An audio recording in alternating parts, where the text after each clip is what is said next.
அனைவருக்கும் வணக்கம். வாழ்க்கையில் ஒரு முறையாவது திருச்செந்தூர் போயிட்டு வரணும் அப்படின்னு சொல்லுவாங்க.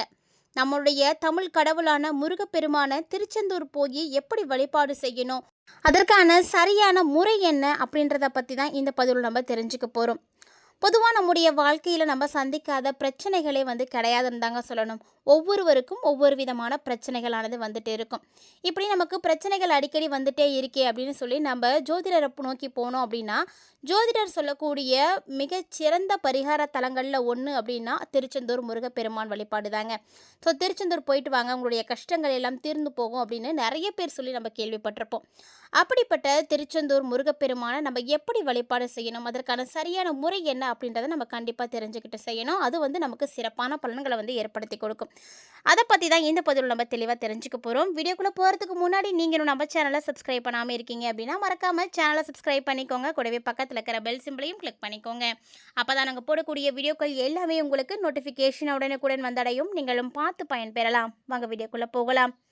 தமிழ் கடவுளான முருகப்பெருமானை படிக்காதவங்க யாருமே இருக்க முடியாதுங்க. அப்படி ஒருவேளை உங்களுக்கு முருகப்பெருமானை ரொம்பவே பிடிக்கும் அப்படின்னா உங்களுடைய கோரிக்கைகளை மனசார பிரார்த்தனை செய்துட்டு வீடியோ கிழக்கக்கூடிய கமெண்ட் பாக்ஸில் முருகனை வேண்டி ஓம் சரவண பவ அப்படின்ற மந்திரத்தை மறக்காமல் கமெண்ட் பண்ணுங்கள். அசுரர்களை அழித்து தேவர்களை முருகப்பெருமான் காத்து அருளிய தலம்தான் திருச்செந்தூர். பல அற்புதங்கள் முருகப்பெருமான் நிகழ்த்தி காட்டிய இந்த திருத்தலம் முருகனுடைய அருள் முழுமையாக நிறைந்திருக்கக்கூடிய தலமாகவே பார்க்கப்படுது. இங்கே முருகனை நீங்கள் முறையாக சென்று வழிபாடு செய்தீங்க அப்படின்னா அந்த வழிபாட்டுக்கான முழு பலனும் கிடைக்கும் அப்படிங்கிறதாங்க நம்பிக்கை. ஸோ நிறைய பேர் பார்த்தீங்கன்னா முருகப்பெருமானுடைய அறுபடை வீடுகளில் அதிகமான பக்தர்களால் போற்றி வணங்கப்படக்கூடிய திருத்தலம் அப்படின்னா அது திருச்செந்தூர் தாங்க. காரணம் பார்த்தீங்கன்னா முருகப்பெருமானுடைய அவதார நோக்கம் நிறைவேறிய தலமாக இதுதான் பார்க்கப்படுது. முருகப்பெருமான் தவக்கோலத்தில் சிவபூஜை செய்த நிலையில் கையில் தாமரை மலரோடு காட்சி தரக்கூடிய ஒரே தலமும் இந்த திருச்செந்தூர் மட்டும்தான். ஸோ இங்கு போகக்கூடிய பக்தர்கள் முறையாக வழிபாடு செய்தீங்க அப்படின்னா கண்டிப்பாக முருகப்பெருமானுடைய முழு பலனையும் அடைய முடியும். அது எப்படி அப்படின்றதையும் அதற்காக நம்ம என்ன செய்யணும் அப்படின்றத பற்றியும் தான் இந்த பதிவில் பார்க்க போகிறோம். அதாவது முருகப்பெருமான் அப்படின்றவர் பார்த்தீங்கன்னா அறுபடை வீடுகளில் சிறந்து விளங்கக்கூடியவர். அவருடைய அறுபடை வீடுகளில் ரொம்பவே சிறப்பான ஒரு தலம் இரண்டாம் படை வீடாக இருக்கக்கூடியது அப்படின்னா திருச்செந்தூர் தாங்க. நம்முடைய எல்லா விதமான செயல்கள்லையுமே வெற்றி உண்டாகணும் அப்படின்னா முருகன் வழிபாடு செய்யறது சிறப்பானது அப்படின்னு சொல்லுவாங்க. அப்படிப்பட்ட முருகப்பெருமான அறுபடை வீடுகளில் நீங்கள் எந்தெந்த இடங்களில் போய் தரிசனம் செய்திருக்கீங்க அப்படின்னு மறக்காமல் கமெண்ட் பண்ணுங்கள். மேலும் எந்த திருத்தலத்துக்கு நீங்கள் போகணும் அப்படின்னு நினைக்கிறீங்கன்றதையும் மறக்காமல் கமெண்ட் பண்ணுங்கள். இப்போ வாங்க முருகப்பெருமானை எப்படி வழிபாடு செய்யணும் அப்படின்றத நம்ம பார்த்துடலாம். ஸோ வீடியோ ரொம்பவே இன்ட்ரெஸ்டிங்காக இருக்கும். ஸ்கிப் பண்ணிடாமல் தொடர்ந்து பார்த்து பயன்பெறுங்க.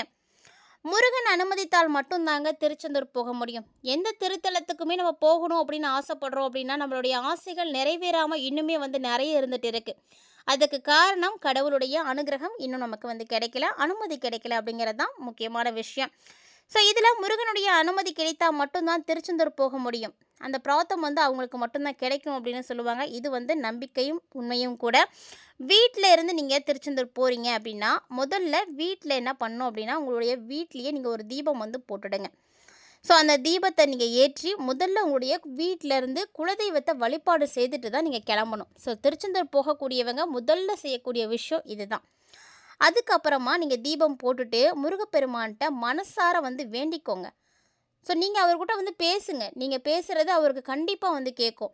நீ தான் துணை, உன்னை நம்பி தான் நான் வரேன் அப்படின்னு உங்களுடைய வேண்டுதல்களை சொல்லி மனசார வழிபாடு செய்யுங்க. நான் நல்லபடியாக வரணும், உன்னை தரிசனம் செய்யணும், அதுக்கான பாக்கியத்தை ஏற்படுத்தி கொடுங்க அப்படின்னு நீங்கள் வேண்டுதல்களை வைக்கும்போது அது முருகப்பெருமானால் கண்டிப்பாக ஏற்றுக்கொள்ளப்படும். ஸோ அப்போ உங்களுக்கு எந்த பிரச்சனையும் இல்லாமல் நீங்கள் போயிட்டு வரலாம். மேலும் இங்கே பார்த்தீங்கன்னா கடல் மட்டத்துக்கு கீழே சின்ன குன்றின் மேலே கடலை பார்த்த மாதிரி சுவாமி வெற்றிருப்பார். பிறவி பிணியை போக்க தலையெழுத்த மாற்றக்கூடிய சக்தி கொண்ட திருச்செந்தூர் செந்தில் ஆண்டவர் படைத்தல் காத்தல் அழித்தல் ஆகிய 3 தொழில்களையும் மும்மூர்த்திகளுடைய வடிவில் செய்யக்கூடியவர். ஸோ அந்த தொழில்களை செய்யபவராக இருக்கக்கூடியவர் திருச்செந்தூரில் மட்டுமே முருகனாக அருள் பாலிக்கிறார். அதனால தான் திருச்செந்தூர் போயிட்டு வந்தால் எல்லா பிரச்சனைகளும் போகும், நம்முடைய தலையெழுத்தே மாறும் அப்படின்னு சொல்லுவாங்க. ஸோ முதல்ல நீங்கள் போன உடனே என்ன பண்ணணுன்னா கடலில் குளிச்சுடுங்க. கடலில் குளிச்சுட்டதுக்கு அப்புறம் தான் நாளைக்கு கிணற்றில் போய் நீராடணும். ஸோ ஒரு சிலர்லாம் பார்த்தீங்கன்னா மாற்றி செய்கிறது உண்டு. நாளைக்கு கிணற்றில் குளிச்சுட்டு அதுக்கப்புறம் போய் கடலில் குளிக்கிறாங்க. ஸோ அப்படி செய்யக்கூடாது. முதல்ல நீங்கள் போய் கடலில் தான் குளிக்கணும். குளிச்சுட்டு அதுக்கப்புறமா நாளைக்கு கிணறுக்கு போய் நீராடுங்க. நாளைக்கு கிணற்றில் நீராடினதுக்கப்புறமா எந்த நீர்லையுமே குளிக்கக்கூடாது. முருகப்பெருமானுடைய வேளால் உருவாக்கிய தீர்த்தம் நாளிக்கிணறு. ஸோ இது கந்த புஷ்பகரணி அப்படின்னு சொல்லக்கூடியது. அதனால் இதுக்கப்புறம் வேறு எங்கேயும் குளிக்கக்கூடாது. ஈர உடைகளை மட்டுமே காற்றில் உலர வைங்க. ஈர உடைகளோடு நீங்கள் கோவிலுக்கும் போகக்கூடாது. ஸோ முதல்ல தூண்டு கை விநாயகருக்கு தலையை சுற்றி ஒரு சிதறக்காய் உடைச்சிட்டு அதுக்கப்புறமா நீங்கள் வழிபாடு செய்யணும். ஸோ முதல்ல போய் நீங்கள் வைக்கக்கூடிய வேண்டுதல் நீங்கள் இங்கே தான் வைக்கணும். ஸோ இங்கே விநாயகர்கிட்ட வைக்கும் பொழுது அந்த வேண்டுதல் நேரடியாக முருகப்பெருமான்கிட்ட போய் சேரும் அப்படின்னு சொல்லுவாங்க. ஸோ நாளிக்கிணத்துக்கு அருகில் பார்த்தீங்கன்னா திருச்செந்தூர் கோவிலை புறணமைத்த மாதிரி மூவர் சமாதி இருக்கும். அதாவது மௌன சுவாமி, காசி சுவாமி, ஆறுமுக சுவாமி இவங்க 3 பேர்த்தையும் வழிபடணும். பிறகு தான் நீங்கள் கோவிலுக்குள்ளேயே போகணும். கோயிலுக்குள்ளே போய் மூலவரான சுப்பிரமணியர் கிழக்கு நோக்கியும் சண்முகர் தெற்கு நோக்கியும் இருப்பார். அவங்கள நீங்கள் வழிபாடு செய்யுங்க. முருகனுடைய நாமங்களை மட்டும்தான் நீங்கள் உள்ளே போயிட்டீங்கன்னா உச்சரிக்கணும். வேறு எதுவுமே பேசக்கூடாது. உங்களுடைய மனசில் முருகப்பெருமான் மட்டும்தான் நிறைஞ்சு இருக்கணும். மனசார நீங்கள் அவருடைய திருநாமங்களை உச்சரித்துக்கிட்டே கண்ணார பார்த்து மனமுருகி வேண்டிக்கோங்க. இங்கே கொடுக்கக்கூடிய பன்னீர் இலை விபூதி பிரசாதம் பார்த்திங்கன்னா ரொம்ப சிறப்பானது. அதை நீங்கள் வாங்கி சாப்பிட்டீங்க அப்படின்னா உங்களுடைய பலவிதமான நோய்கள் நீங்கும். குறிப்பாக செய்வினை தோஷங்கள் இருக்குது அப்படின்னா அதுவும் நீங்கள் போயிடும். ஜாதகத்தில் எப்பேற்பட்ட தோஷங்கள் இருந்தாலும் சரிங்க, நீங்கள் திருச்செந்தூர் போயிட்டு வந்தீங்கன்னா சரியாக போகும். ஸோ முருகனுடைய சன்னதிக்கு பின்னாடி பார்த்தீங்கன்னா முருகனுடைய கையால் பிரதிஷ்டை செய்த பஞ்சலிங்கங்கள் இருக்கும். அதை வைப்பு வழிபாடு செய்யுங்க. பிறகு குரு சன்னதிக்கு போய் கண்டிப்பாக வழிபாடு செய்யணும். முடிஞ்சால் 2 நெய் தீபம் அங்கே ஏற்றி மஞ்சள் வஸ்திரம் சாத்தி அர்ச்சனை செய்துக்கோங்க. தொழிலில் ஏற்படக்கூடிய பிரச்சனைகள் சரியாகணும், வருமானம் பெருகணும், ஜாதகத்தில் குருவால் வரக்கூடிய பிரச்சனைகள் எல்லாம் நீங்கணும் அப்படின்னா கண்டிப்பாக முருகனை வழிபாடு செய்யணும். அதுக்கப்புறமா கோவிலுடைய உட்பிரகாரத்தில் வள்ளி தேவானை, சண்டிகேஸ்வரர், நடராஜர், சனி பகவான், பைரவர் அப்படின்னு எல்லாருமே இருப்பாங்க. ஸோ எல்லாரையும் நீங்கள் வழிபாடு செய்யுங்க. பாலசுப்ரமணியர், மயூரகநாதர், சம்ஹாரமூர்த்தி, சக்கரலிங்கமாக சிவபெருமான் எல்லாருமே இருப்பாங்க. எல்லாத்தையும் நீங்கள் தரிசனம் செய்யணும். அதுக்கப்புறமா பெருமாள் சன்னதிக்கு போய் அங்கே மலையை குடைத்து விட்டிருக்கக்கூடிய பள்ளிக்கொண்ட பெருமாளையும் நீங்கள் வழிபாடு செய்யுங்க.